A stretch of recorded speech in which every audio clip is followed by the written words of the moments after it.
जहाँ पवन बहे संकल्प लिए, जहाँ पर्वत गर्व सिखाते हैं, जहाँ ऊंचे नीचे सब रास्ते भक्ति के सुर में गाते हैं।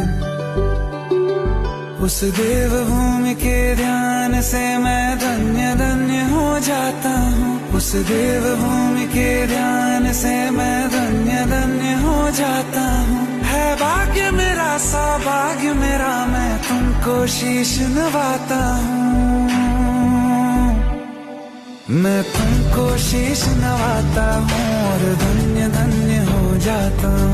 मैं तुमको शीश नवाता हूँ और धन्य धन्य हो जाता हूँ। आज हम बात करेंगे मेघवाल समाज के धर्मगुरु मातंग वंशज विलुदादा मतिया जी की। विलुदादा कच्छ जिले के मांडवी तालुका के देढ़िया गांव के रहने वाले थे।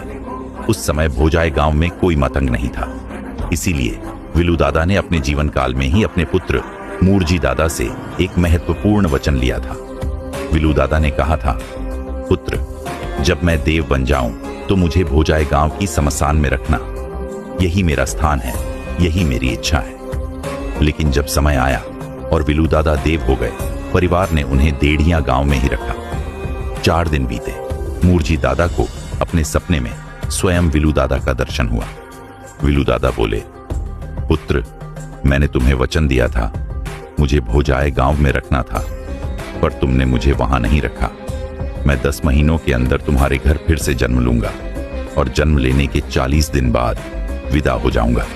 मेरी पहचान भी देता हूं, मैं दाढ़ी और मूंछों के साथ जन्म लूंगा। इस बार कोई भूल मत करना। सपना इतना साफ था कि मूर्जी दादा के मन में एक गहरी छाप छोड़ गया।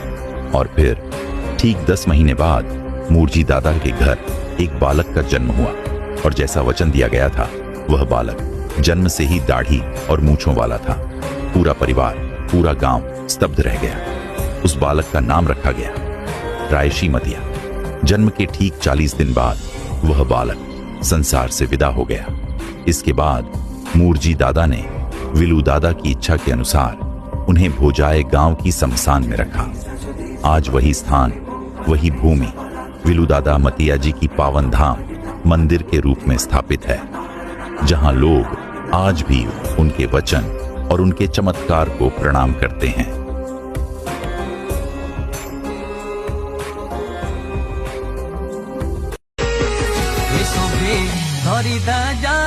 निशान रे देव मुझा तारण